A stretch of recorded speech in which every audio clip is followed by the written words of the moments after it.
Welcome, fair people of YouTube. Today we are still on Twitter, but with new exciting cards. So let's jump right into it. This batch is actually huge. Cygames revealed 27 cards. We will be cutting it in half because, you know, I don't want to make a 2 hours long video. No one will stick through that. If I make 2 videos, at least you can, you know, watch one later or something like that. But without further ado, let's go for the Necrosis evaluation. Necrosis is a 4-mana 3/3 silver for Shadowcraft. Fanfare, destroy an allied follower and a random enemy follower. Doesn't activate if no allied followers are in play. So destroy an allied follower is a cost. This has a great synergy with all the tokens, so like Bone Chimera, first thing that comes into mind. Like you play Bone Chimera on 3, you play Necro Assassin on 4 and you are happy with your life. You can also combine that with Skeleton Fighter, I believe. No, Skeleton Knight is the name of the card. The 3-mana 3/1 that drops 1/1 after it dies. You have a lot of skeleton regeneration. You can sacrifice your ghosts, like Phantom Howl or even the Dark Conjurer Ghost. You have a lot of options. And the card is overall really good. The only downside is that it's a random enemy follower, so you have to prepare some trade for it. But then again, Cygames went with the strategy of controllable RNG. So you can pretty much trade for everything else. You have only 5 spots on the board. It's not that hard to keep the board clear. And then you leave the one biggest follower and you destroy it with Necro Assassin. So it's not that hard. The card is really good. If you cannot do that, you can always gamble. Like this is a possibility, but usually you don't wanna gamble. Very good card for control decks. Not so good, I would say, for aggro decks because you know it's very slow card.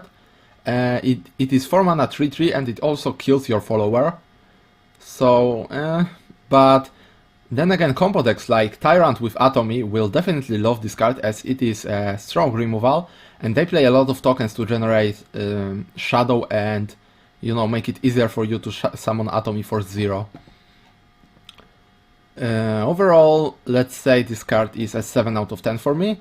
In Arena, it's crazy good. In Arena, you often play like your opponent plays a big minion, you play small minion, you play Necro Assassin, you kill your small minion, kill your opponent follower.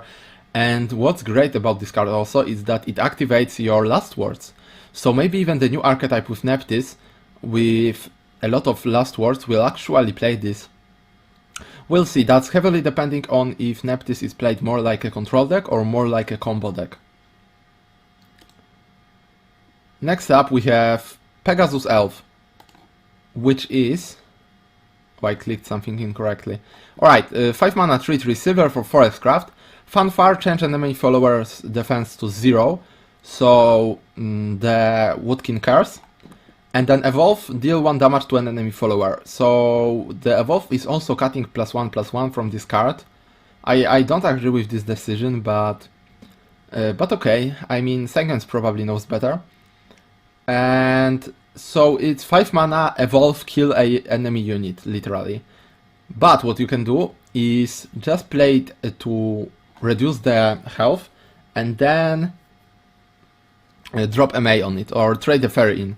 Why is this better than Woodkin Curse is that you pay 3 more mana, sure, but you get a 3-mana 3/3 with it. And 3-mana 3/3 is really solid, even if you play it on turn 5, because, you know, the effect from Woodkin Curse actually solves the problem of playing a 3/3 on turn 5.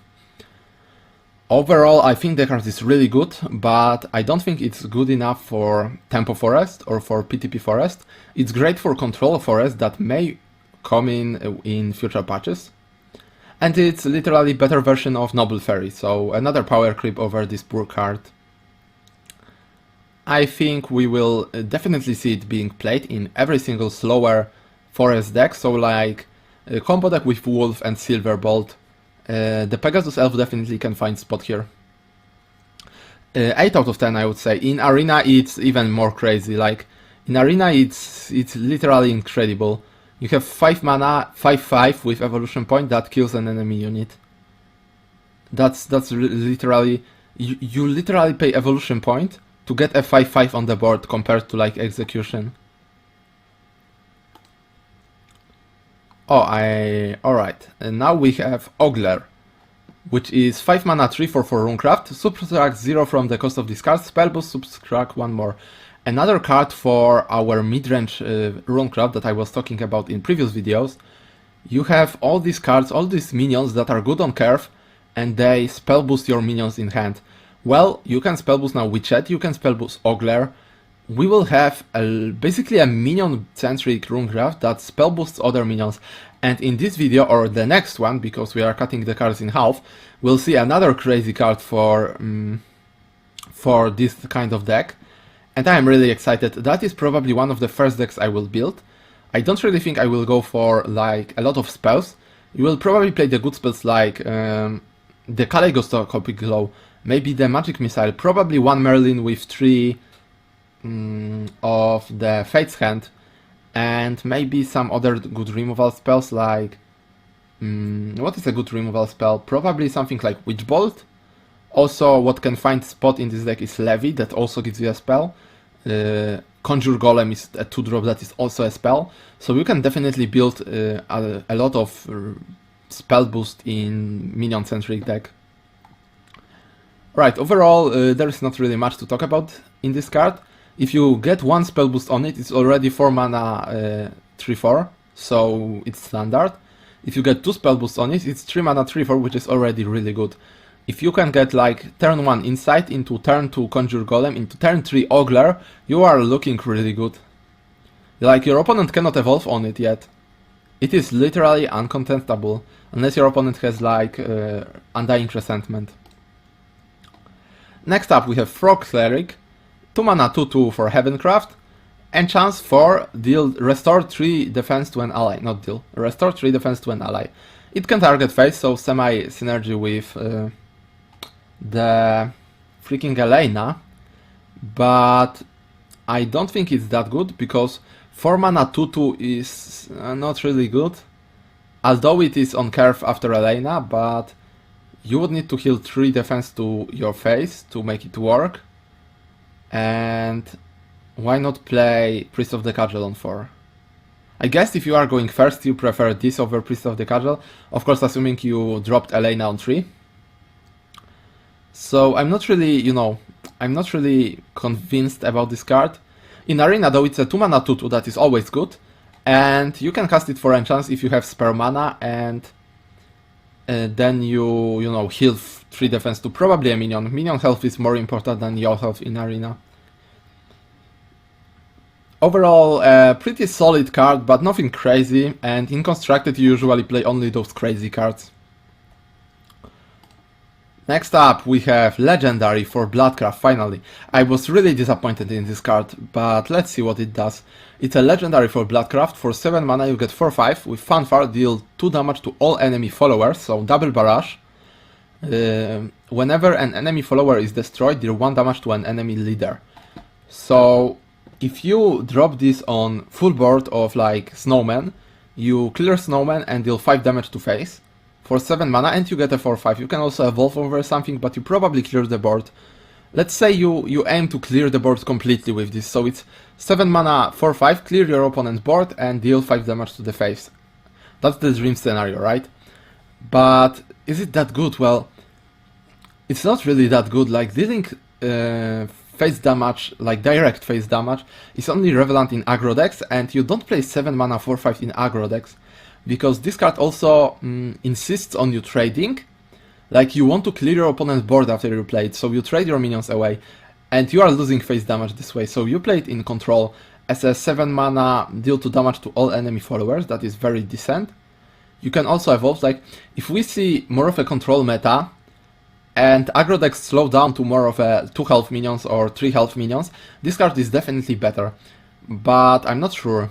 Like, it's probably very good versus the mid-range Runecraft I was talking about, and probably good versus like Aggro Dragon. It's really good versus Aggro Dragon actually. But overall it's a very decent card, but I would rather get something that interacts with Vengeance as a legendary. because we have like, right now we have only Bloody Mary. No, Bloody Mary doesn't interact with Vengeance, I mean Beast Dominator. We have Beast Dominator and we have Soul Dealer, and they are not really played.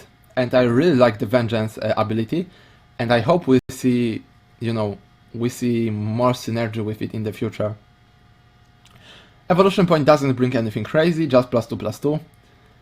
And overall, I would say it's a 7 out of 10. It's a very solid effect, but the face damage doesn't really matter unless it's your finisher, like your heavy finisher in the control deck, and the active effect will matter a lot versus aggro, but not really much versus control decks. Versus control decks, it's most of the time a dead card. I mean, it allows you a pretty solid trade if you have a board already, and it comes right after Queen Vampire, so maybe it's not that bad actually, but I don't know, you know, definitely not do not disenchant it. It's a solid card. If someone is smarter than me and finds a good deck for it, we definitely will see it played, and I just think it gets outclassed by many cards.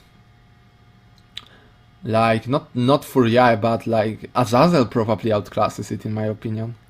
Well, maybe not, maybe not. In Arena though, this card is crazy good and you pick it every single time. Like, this is another buff to Blood in Arena that we really needed. Dragonclaft Pendant, another 5 mana amulet for Dragon, which says your followers, spells and effects deal +1 damage.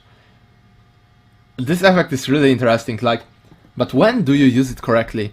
You have Salamander Breath that suddenly becomes 6 damage to a target and 3 damage to everything else. You have 1 mana Blazing Breath that deals 3 damage instead of 2. If you have a board, this is literally banner. I'm not sure if this card is really good. Like, in Arena it's definitely really good, because it's literally banner, but also works on your spells. What are effects that you wanna boost with it? Like Dragon Warrior is effect, that doesn't really matter. Maybe like Fafnir. Fafnir is a pretty good effect, but that's also backfires on your board, so not really convinced here. I don't think this will be played in Constructed because you give up your turn 5.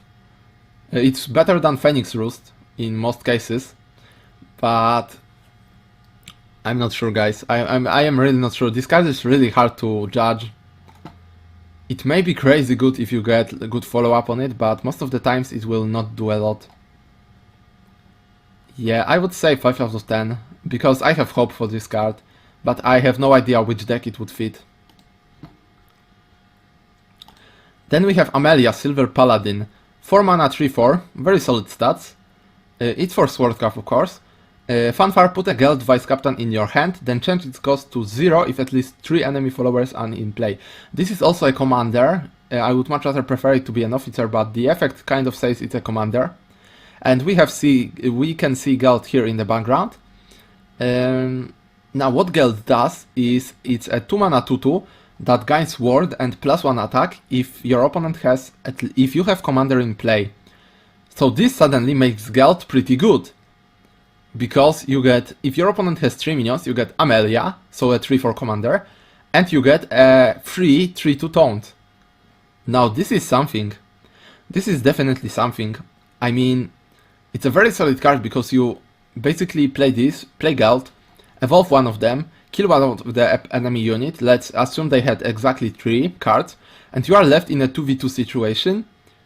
Well, your opponent has kind of initiative, but maybe you had something on the board already and you trade and you are left in a 2v1 situation that is much better for you. Overall, very solid card, very good in Arena, I would say, because it's a 4 mana 3/4 and these are really good in Arena, but there are more powerful golds and legendary, so because it's gold it probably gets lower mark, lower score from me in Arena. In Constructed though, it may find a spot in the control decks. The only problem is that Floral Fencer is simply better, right? I would say not always, but usually Floral Fencer is better because it's more consistent, you can evolve it on the empty board, and Amelia needs your opponent to have 3 units, which will rarely happen unless you are versus Bloodbaths or Forest Fairies. Next up we have Lurching Corpse, which is one of the most amazing cards I have ever seen. 2 mana 1/2 for Shadowcraft, can only attack enemy leader and followers with ward. Last words, destroy a random enemy follower. How crazy good is that? Like literally, it doesn't lose any value on evolution. It is exactly the same, just +2/+2. Your opponent will have to kill it because it is one consistent damage. Every turn it will hit your opponent's face until he deals with it. It's like, you know, Goblin. Imagine Goblin with this ability. It's literally Goblin with this ability, but for 2 mana. And what's best about it is you can kill it yourself with Necro Assassin or Soul Conversion. And what's best about it is that it is a crazy combo card for Neptis. Like this is, if you play Neptis, you play 3 of those every single time. This is so powerful, you need to draw it from Neptis. Like, Neptis is getting such a crazy such a crazy combo cards right now. I would be surprised if Neptis is not the top deck in the meta after patch, like literally. This is way too strong of a card. In Arena it's also way too strong of a card, but in Arena your opponent will probably just trade a 2-drop into it. Like, in Constructed 2 you will probably see a 2-drop trade into it, but this is literally 2 mana 1 to ward Bane then, right? It's literally a lot of value, and you can even save it for late game with Soul Conversion to combo it. You can Urd it to combo it. Like, this is such an efficient removal. I am really outraged. This card should not exist, but I am happy it exists. 10 out of 10. In my opinion, this is game breaking. It is definitely game breaking card in my opinion. Let's move on. Gera the Dragonborn. Fanfare, summon an Bell of Mysteria and evolve it. This card evolve can attack twice per turn, but is only a 4/4. Its base stats is 8 cost 3/3. For Dragoncraft, of course. Let's quickly see the Bell, or the An. There we go. An, Bell of Mysteria. Her fanfare is summon the Gera the Dragonborn, so the card above, and evolve it. And her evolution is whenever this follower attacks, deal 1 damage to all enemy followers. So this is definitely a bigger version of Glass. And this is like worse Hydra, I would say. So they literally work together, but you summon them from the void. You don't need to have them in your hand or in your deck. You can play only one of them. And you probably play only one of them because they are like 8 cost and they are pretty weak in my opinion. You get, like if you evolve this card, it deals with 2 units. If you evolve this card, it deals with all the 1/1s. And it's not really good. Like, I would say you play, most of the times you play the Gera in your deck because it's probably better to have the An evolved, but most of the times you probably don't play any of them in the deck. They are way overpriced and they are pretty weak. Like, I get it, you evolve both. I mean, if this card would evolve automatically and like the both cards evolve automatically, then it would be a good card. But right now, if you have to spend your evolution point on it and it's 8 mana, it's not that good. I mean, the dragon doesn't really have good 8 drop at the moment. They don't have like a crazy good 7 drop too, except for maybe Conflagration. But I really don't see this card being played. I hope I am proven wrong because the concept of this card is amazing, but I really doubt this will see play. This is definitely too expensive and you get 2 medium units instead of 1 big one. So yeah, in my opinion, way too weak. Then we have Ancient Lion Spirit for Heavencraft. Look at this disfigured thing. Like, I feel sad for it. It must be in pain. Anyway, it's 5 mana 4/5 with no effect, evolution, doesn't gain stats, deal 2 damage to all enemy follower. So I think the Cygames is really pushing the 2 health meta into aggro. This will of course slow down the aggro a bit, but it will also make it harder to clear the board against them, and we are getting a lot of tools to clear the board for 2 damage. And this is one of the tools. It's definitely a good card, especially on Arena, but to play it in Heaven you would need to first of all have a big urge to kill your opponent's board on 10-5 right before Themis, and second of all you would need to have problem with 2 health minions. And like the only deck I see this card being played in is Guardian Sun. And Guardian Sun doesn't have problem with 2 health minions. They have way too many big wards to care about little minions. So overall I don't see this card being played. In Arena though it's a great pick and you probably want it every single time.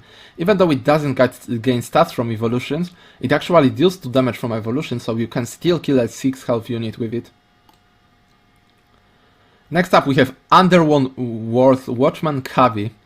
And this card is another crazy combo for Nephthys. 7 mana 4/5 ward, last word, randomly destroy one of the strongest enemy follower in play and then restore X defense to your leader, X equals to the destroyed follower's attack.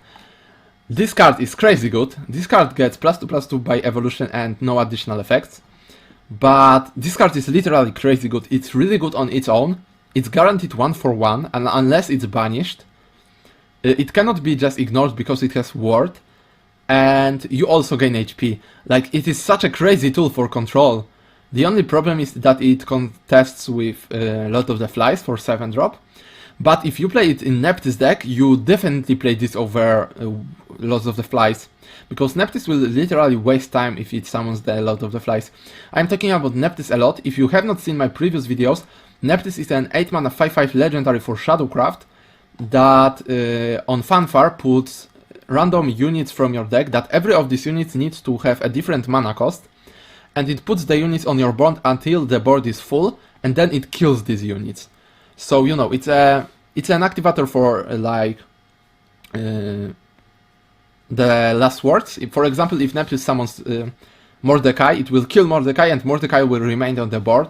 If it summons Rabbit Necromancer, it will deal 2 damage to your opponent's face, etc. So this is another crazy good combo, especially when we don't have any good 7-drop last words for Nephthys, and you want to build your deck around Nephthys. You want to put like last words with different mana cost in the deck. So you know, you have increased chances of drawing the last words minions, because it is not guaranteed that you will get last word minions. You can as well get like Cerberus, but you still probably play Cerberus in this deck because Cerberus is amazing. But we'll see in the deck building. That will be happening later. Overall in Arena it's also as crazy as in Constructed. Like, this card is probably 10 out of 10 again. This is literally game breaking. These effects are way too strong and this card is just OP. You play it every single time you see it. Like, you see it in your deck builder, you put it in your deck, unless you are heavy aggro and you don't have any use for this card. Next up we have Squirrel Answer, that is Bloodcraft unit that has amazing art and is 5 mana 4/5. Fanfare, deal 2 damage to an enemy follower only if Vengeance is active for you, but you can also activate this effect but evolving it. So it can deal, evolution gives +1/+1 instead of +2/+2, but the effect I think is good enough for this stat loss. And it is literally deal 4 damage if you have Vengeance and Evolution Point, and then deal also 5 damage from rush attack. The art is really sick, I really love this art. But the art doesn't really evaluate the cards itself, right? It's really good on Arena. It's a vanilla 5 mana 4/5 that is very good on Arena, and it has Vengeance effect. And you know, Vengeance is really hard to play around on Arena, but it happens. Like, it definitely happens. And Evolution Point on 5 point that deals 2 damage to an enemy follower is probably good enough. Like, your opponent plays a 5-drop of some kind, doesn't evolve it. He has a 2-drop on the board. You play this. You kill a 2-drop, you evolve, kill the 5-drop with evolution. Even if the 5-drop is evolved, you probably can kill it with evolution plus 2 damage. But you probably are not on Vengeance on turn 5, so you just use the evolution to kill the 2-drop and rush it into the 5-drop. Overall, yeah, this text is also really good. The rain hit the sound of her approach. By the time her target saw her coming, it was already too late. Yeah, this is definitely some watery card. I'm not sure if it fits the blood that well, but it's another good card for Arena, and blood is getting tons of those in this expansion. I am really happy about that. All we need is some good early game for blood on Arena, and we will be set as a class. We'll finish this video here because, guys, we just reached half of the batch. I will post the video of the second half very soon. Hope you enjoyed the video. Check out my Twitch channel, you can find the link down in the description. If you have any further question, it would be best to address me there. Peace out.